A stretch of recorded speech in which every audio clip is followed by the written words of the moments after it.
Welcome, YouTube subscribers. I have amazing people sitting here in front of us right now.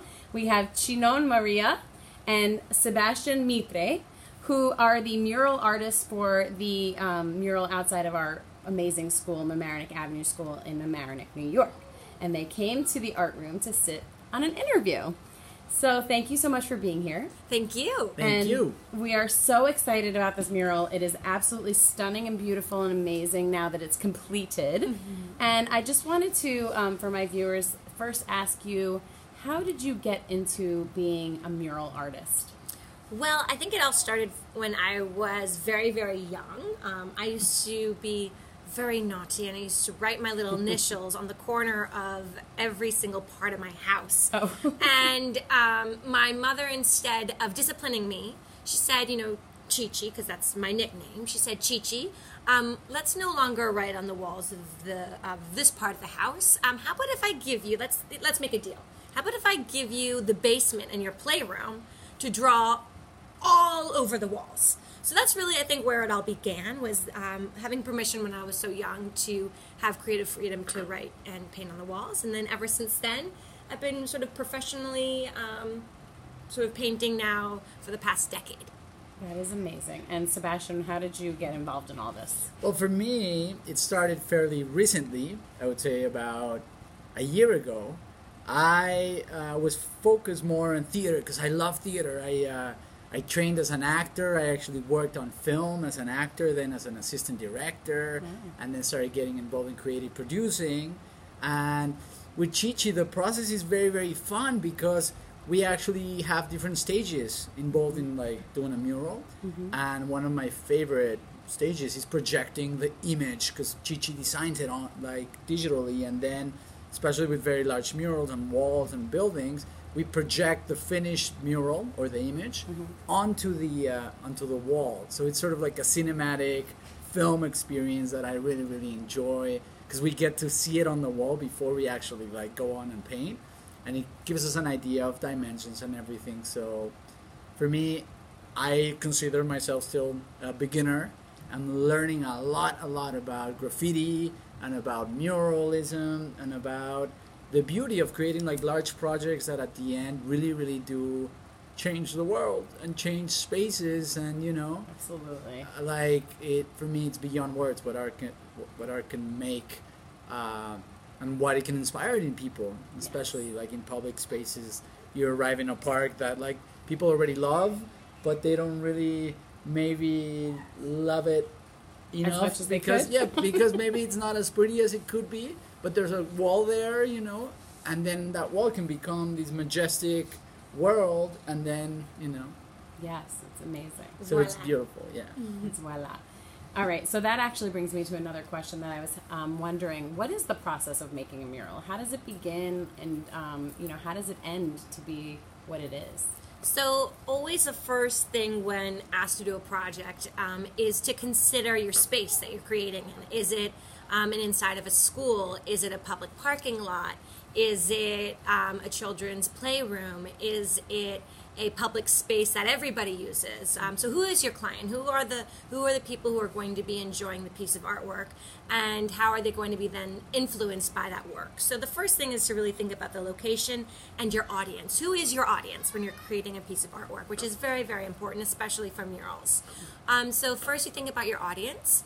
And you also speak to your client. Who are your clients? For this particular project, obviously the client was Mamaroneck Avenue School, the PTA, and of course all the children who attend this school. So they are our audience, and they are people who hire us. So we have to first think about them and think about their needs. And so after some meetings with the people who brought you on, your clients, you talk about the community and you learn a little bit more about them, and from there you begin sketching out some ideas that you have. So on a piece of paper, just like you would in your art class, I go and I start drawing some certain things and start to get inspired. Then once I have about 3 or 4 sort of well-worked sketches and illustrations, I then bring them on to the computer and I digitally work on the image themselves. We then send that image to our clients. They have an opportunity to sort of fine tune or maybe say, oh, let's maybe make this wave a little bit bigger, or let's take out that sort of fish, or can we add in some books? All those things, because it's done on a digital image, it's actually pretty easy to manipulate that image because it's on the computer. Once that's finished, once we have the design approved by your clients, we then begin the project that Sebastian was talking about earlier, where we go to the space and we're actually able to project that image from the computer like you would when you go to a movie and you see that big image on the screen. We do basically the same thing with a projector.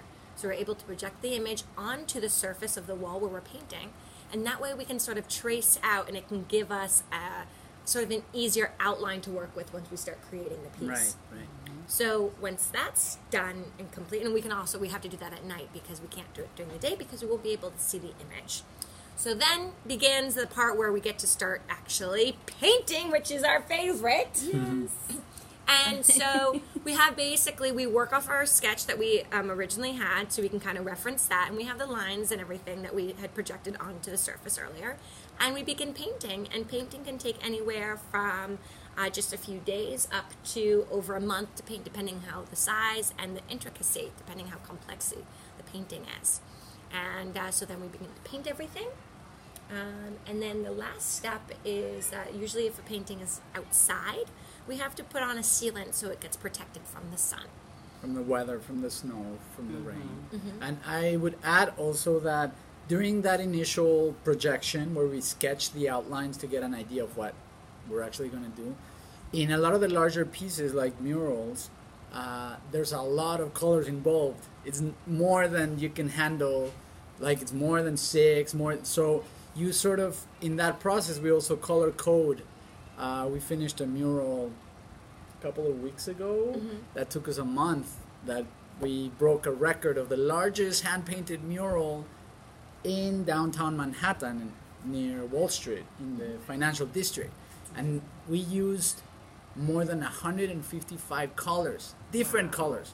So for that, in that sketching process, we developed a system of numbering the colors so that we would color code them, so that when we were on site, instead of having more than 50 cans around us, we knew, okay, we're painting number 22. Number 22 is a specific orange, so I would like label the can, and the can would go in a certain color. So for larger murals like that, where it's too many colors to actually do it, it's important to be organized with like a system.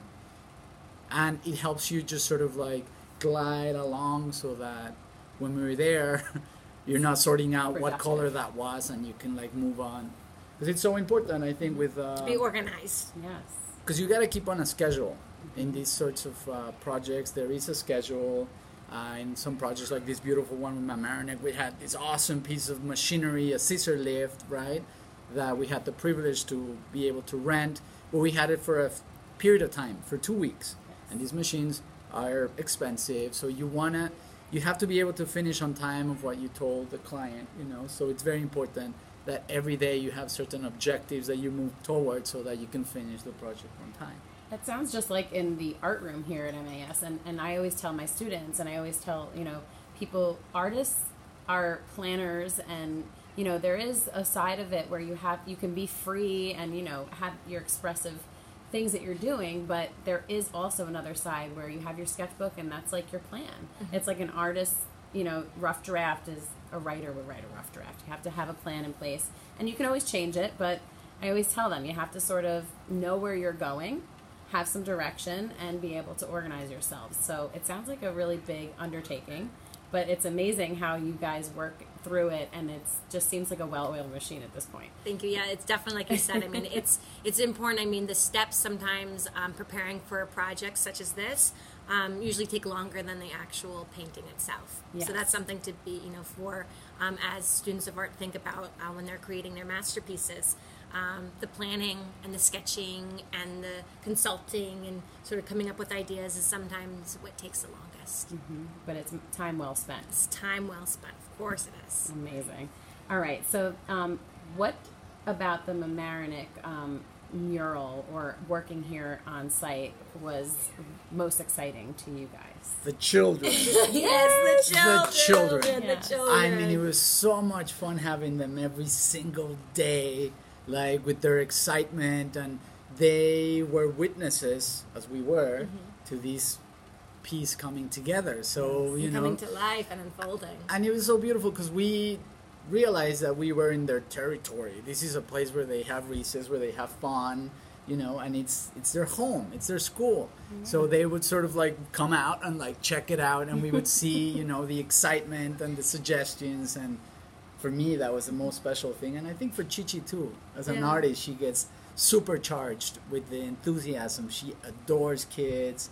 We were so happy that our art teacher, Kristen, hooked us up so that we had visits to the different classes, right? And being in classroom is also really, really, really beautiful to have that intimate setting where we could get to know the kids and the kid ask us questions. And it was, That's amazing. that was my most favorite part, was the enthusiasm of the kids. Yeah. And I think it's crucial that students and children have an opportunity to be part of this. It's not just something that adults decide. This is something that they are very much a part of, involved with, and they also will then feel a sense of ownership, which is really important, to feel very proud of this project, that they're part of it, that they have a voice, and how it sort of enhances this entire community because of that sense of ownership and the fact that we all kind of came together for this. And it's so important and so beautiful.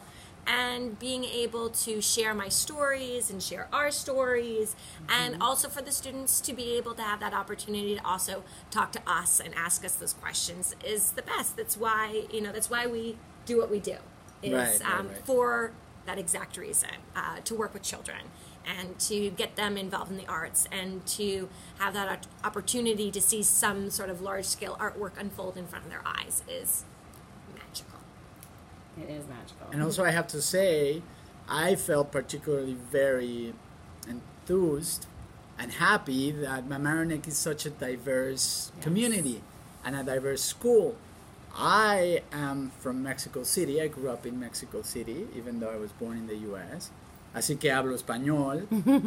Entonces me encantó visitar a todos los niños que hablan español también, porque es muy importante esa comunicación en español también. So it was beautiful, you know, to be able to visit the classes and to have these bilingual classes and teachers, and I felt like, whoa, this is my world, you know. I'm from both countries as well, and I really like that about Mamaroneck. You guys have to feel very proud about your town because it's so beautiful, and I love the ocean, so we're so in love with the mural because it is all about the ocean and about the beautiful town of Mamaroneck. Thank you. Well, we are very proud. I mean, I, being the art teacher here at Mamaroneck, I could not think of a better place for me to be, both physically but also emotionally, with these kids. They are amazing, and they are what makes They're me very special, yeah. love coming to work every single Yeah. day in the way that I am in this creative space, and I get to see all that diversity comes out in their art. And you know, I just love how the power of art is just so amazing to see or be witness to for the kids. And I love the fact that you guys were here to sort of let them see that art doesn't just happen in a classroom.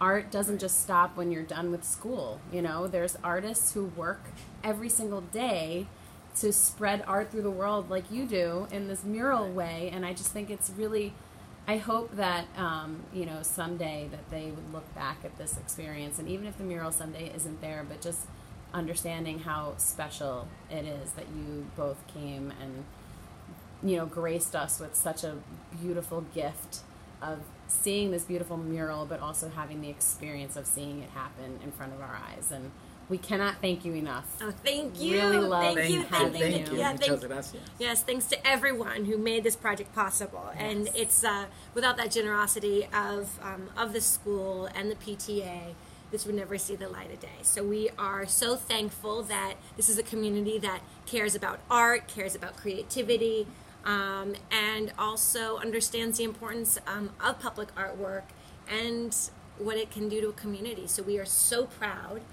We are sad to say goodbye and that we are finished. It is very bittersweet, but I have a feeling, and so does Sebastian, that we'll definitely be back. And but we want to just take this moment to say thank you so much, and we will miss everyone tremendously.